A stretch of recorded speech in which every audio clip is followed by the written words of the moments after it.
కానండి వీళ్ళంతా బాగా మరిగిపోయారు మేడం డబ్బులకి. కాబట్టి ధైర్యం చేసి పవన్ కళ్యాణ్ గారు వస్తున్నా కూడా మీరు రాకండి సార్, వర్షాలు వస్తున్నాయి, క్లైమేట్ సరిగా లేదు, సిగ్నల్ సరిగా లేవు, మీరు రాకూడదన్నా ఆయన మొండి వ్యక్తి కాబట్టి ఏమవుతుందో చూద్దాం రా అని చెప్పించుకొచ్చాను. అంటే సమాచారం ఉంది మాకు, అక్కడ బియ్యం తరలిస్తున్న సమాచారం ఉంది. అంటే ఇది ఇప్పటిది కాదు, ఎప్పటి నుంచో వైసీపీ వాళ్ళు కానీ నిన్న ప్రెస్ మీట్లు పెట్టిన వాళ్ళందరూ కానీ మీరు అధికారంలో ఉండి మా మీద ఆరోపణలు చేస్తారేంటని ఎదురుదాడేస్తున్నారు కదా మిమ్మల్ని.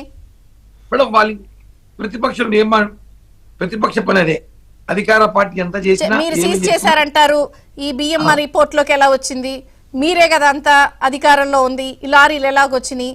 ఏ ఒక నౌకనే పట్టుకుంటారా, ఇంకో నౌకను ఎందుకు పట్టుకోరు? మేము ఉండేది అధికారంలోనే, కానీ ఆడుండే యంత్రాంగం ఎవరిది? ఇప్పటికి వైసీపీ వాళ్ళది కదా. నేను చెప్తున్నా అధికారంలో మేము ఉన్నాము, యంత్రాంగం మొత్తం వైసీపీ వాళ్ళది ఉన్నారు. ఇంకా మార్చలే. అక్కడ పోర్టులకు సంబంధించి ఇప్పుడు మారబోతున్నాం. పోర్టుకు సంబంధించి అధికారులు ఎవరు కూడా నాకున్న సమాచారం మేరకు ఇంతవరకు గత ప్రభుత్వంలో ఉన్న ఇంకా 6 నెలలు అయింది, ఎవరు మార్చలేదు. ఎందుకంటే దొంగలు దొరకాలి మేడం. ఇప్పుడు మేము మార్చేస్తే పారిపోతాం దొంగ. ఇప్పుడు దొరికారు ఇద్దరు అసలైన దొంగలు, ఇప్పుడు దొరికారు. ఇన్ని సంవత్సరాలు ఎవడైతే అక్కడ అక్రమాలు చేస్తున్నారో దానికి సంబంధించిన అధికారులు నాయకులు దొరికారు కాబట్టి ఇప్పుడు చర్యలు తీసుకుంటాం. ఇప్పుడు మార్చేసాం అనుకోండి, కొత్త వాడు వస్తాడు అనుకో. చిన్న ఎగ్జాంపుల్ చెప్తా మేడం. వీడు ఇన్ని రోజులు చేసిన అవినీతి ఎట్లా బయటపడుతుంది? ఎలా దొరుకుతాడు? మార్చేసామంటే దొరకడు కదా. కాబట్టి ఉంచాం. ఏం జరుగుతుంది, ఎవరు దొంగలు దొరికారు. ఇప్పుడు నెట్వర్క్ ఏంటి, ఎలా రన్ అవుతుందని చూసారు. చూస్తే ఇది బి గ్యాంగ్, డి గ్యాంగ్, జే గ్యాంగ్, మొత్తం అన్ని గ్యాంగుల వైజ్ జరుగుతా ఉంది. కాబట్టి ఒకటే మేడం, ఎవరైతే ఉన్నారో వాళ్ళైతే ఖచ్చితంగా శిక్షిస్తాం, వదిలిపెట్టే ప్రసక్తే లేదు. ఎందుకంటే ఎంత పేద ప్రజలకు అందాల్సిన బియ్యాన్ని కూడా లక్షల కోట్లు దోచుకుని ఎలక్షన్ వాడుకున్నారు డబ్బు రూపంగా. అంటే ఇది చాలా దారుణం. దీన్ని తీవ్రంగా ఖండిస్తున్నాం. ఒకటే చెప్తున్నాం, 5 సంవత్సరాలు వైసీపీ వాళ్ళు ఒక్క రోజున పోర్ట్ విజిట్ చేశారా? ఆ మంత్రి కానివ్వండి, సీఎం కానివ్వండి, కనీసం పోర్ట్ లో ఏమి జరుగుతుందో చూసారా? లేదు. కేవలం అక్కడ జరుగుతున్న మాఫియా, అక్కడ జరుగుతున్న స్కామ్ తప్ప, వేరే డబ్బులు ఎంత వస్తున్నాయి తప్ప వేరే చూసే పరిస్థితి లేరు.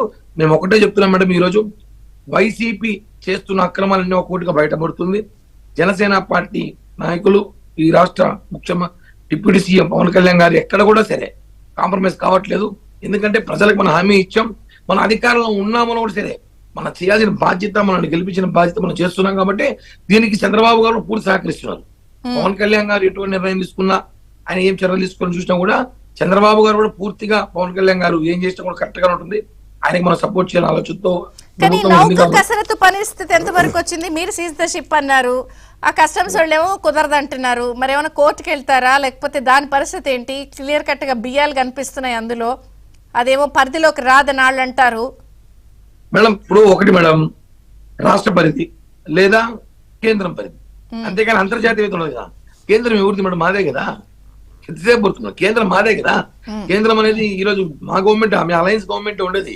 ఇంత పెద్ద ఇష్యూ జరిగినప్పుడు పవన్ కళ్యాణ్ గారు సీజ్ ద షిప్ అన్నప్పుడు అంత ఇష్యూ జరిగి అంత వైరల్ అయ్యి కొన్ని కోట్ల మంది వ్యూవర్స్ వచ్చిన దాని సంగతి ఈ రోజు కేంద్రంలో కూడా డిస్కస్ జరిగింది. దాని మీద ఏంటి షిప్ లో ఏం జరిగింది కాకినాడలో అనేసి ఖచ్చితంగా దీని మీద ఢిల్లీ పెద్దలకు కలిసి పవన్ కళ్యాణ్ గారు ఖచ్చితంగా ఆ షిప్ సీజ్ చేయబోతారు. ఎందుకంటే ఆ షిప్ యజమాని ఎవరు, ఆ షిప్ ఎవరు కంట్రోల్ చేస్తున్నారు, ఎవరు ఆపరేట్ చేస్తున్నారు, అవన్నీ కూడా మనకు తెలుసు.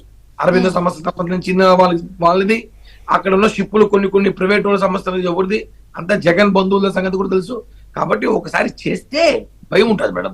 ఊరికే ఏదో అధికారం మన చేతుల్లో ఉన్నారు కదా, మన కేంద్రం మన చేతిలో ఉంది కదా అనేసి వాళ్ళు అనుకుంటారేమో భ్రమలో. ఖచ్చితంగా పవన్ కళ్యాణ్ గారు దీని మీద సీరియస్ గా ఉన్నారు. ఢిల్లీకి వెళ్ళి మరి ఏదైతే మాట ఇచ్చారో సీజ్ ద షిప్ అని దాన్ని ఖచ్చితంగా చేస్తాము.